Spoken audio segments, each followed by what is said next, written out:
Hello everybody, welcome back to another video with me, Diamond Racing.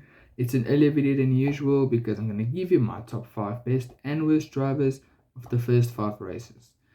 The order will be, I'll give you my number 5 of the worst and number 5 of best, and I'll work up from there. This is just my opinion, so don't get angry with me about it, and I'll give you my mid-season ranking as well, and then we'll see how much of these drivers maintain their places and switched around. So let's get started with our first honorable mentions at the worst driver of the first 5 races. And it's going to be a shocking one. It is going to be Oscar Piastri. He does not have the best season yet. What can I say? Last year he was a very big surprise, but Norris has been very good this season thus far, and Oscar Piastri has been a little bit underwhelming. Maybe it's just a slow start. We'll see at the end of the year. My honorable mention at the top 5 best is going to be Oliver Bearman. I don't know if I wanted to put him in or not, but I decided to put him in on the honorable mention side. He had a very good one-off appearance, standing in for Carlos Sainz, getting the points, and not actually being that far off Leclerc, just having one practice session. So that was very good from Oliver Bearman, and I really hope he gets that seat next year. Top 5, well, number 5 on my worst list is going to be Daniel Ricciardo. Now, Ricciardo didn't have the best end of the season last year, but he definitely has the worst ever season beginning that he'd ever had. Yuki Tsunoda really kicking his ass at the moment, showing him why he should be the driver for the Red Bull seat and not Daniel Ricciardo. And I don't think if he performs like this, he will get that seat. I don't think he will even keep his seat at AlphaTauri or Racing Bulls if he keeps performing the way he does. So he should probably get his things straight, and it looks like he's starting to get the groove of it with the last race, but Stroll crashing into him. So we'll see. Number 5 on my best list is going to be Nico Hulkenberg. I was surprised by this one, but I expected him to be good, but not this good. He had a very, very good beginning of the season, scoring like 3 points for Haas already, so that's very interesting.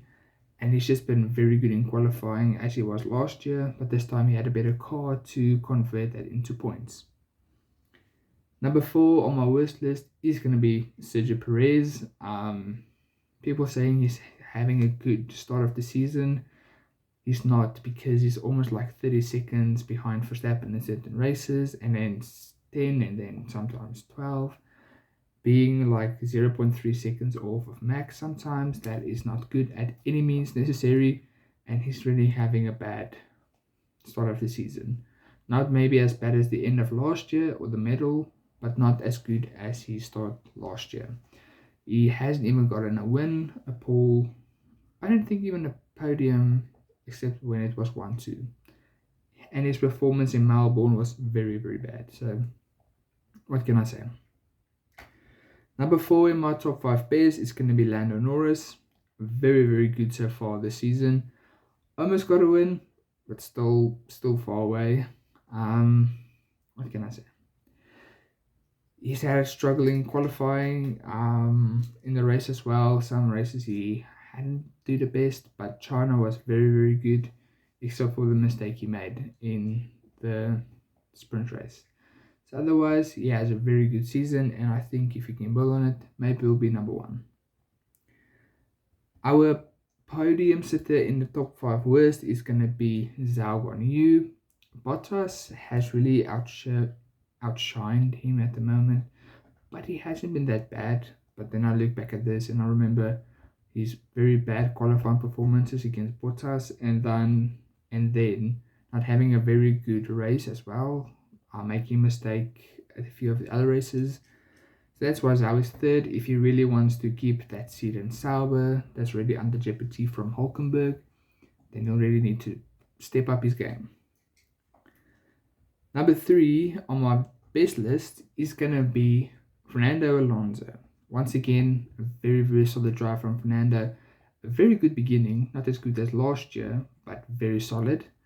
He's been very good, especially against his team in qualifying and the race. He's been shown why he still has the mental capacity and the talent to do what he does. So that's very good. Our second to last place in the worst list is going to be Lance Stroll. Oof, I don't even need to talk about him too long. He's just making mistakes, sucking at everything. Fernando Alonso is like putting like an ocean of performance against him. And still Aston Martin wants to keep him. I really don't get that. So yeah.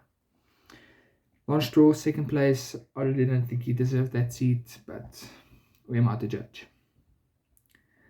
Our second place for the best driver of the year is, well, the first 5 races is going to be Carlos Sainz.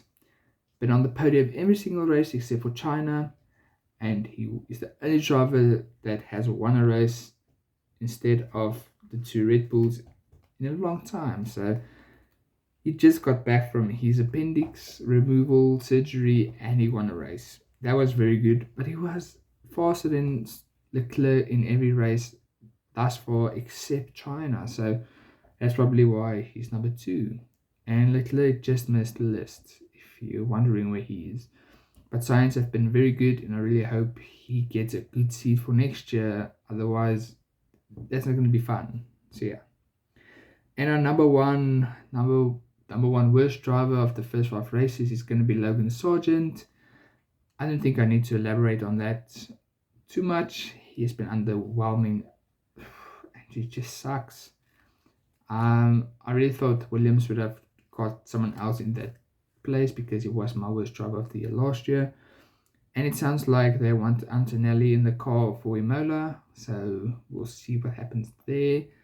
But I don't know, he's not very good at the moment, and I don't think his performance will be better with the time goes on. And our number 1 for the first 5 races of the best driver is going to be Max Verstappen, of course. I don't know who else is there going to be. And I don't think I really need to talk about why. His beginning of the season was just like dominant, and the only shine of hope there was in Australia, and then he just came back like, I don't know what even to compare him with. So we'll see how many wins he gets in a row after his comeback. So we'll probably talk about the year-end prediction or the year-end rankings, and then he'll have won every single race from Suzuka on to Abu Dhabi. So let's see. And yeah, that was my top 5 best and worst drivers of the first 5 races. So who do you agree with, who do you not agree with, and who do you think should be higher on this list? Just remember, it's my opinion, and yeah, have a nice day and enjoy the late American races.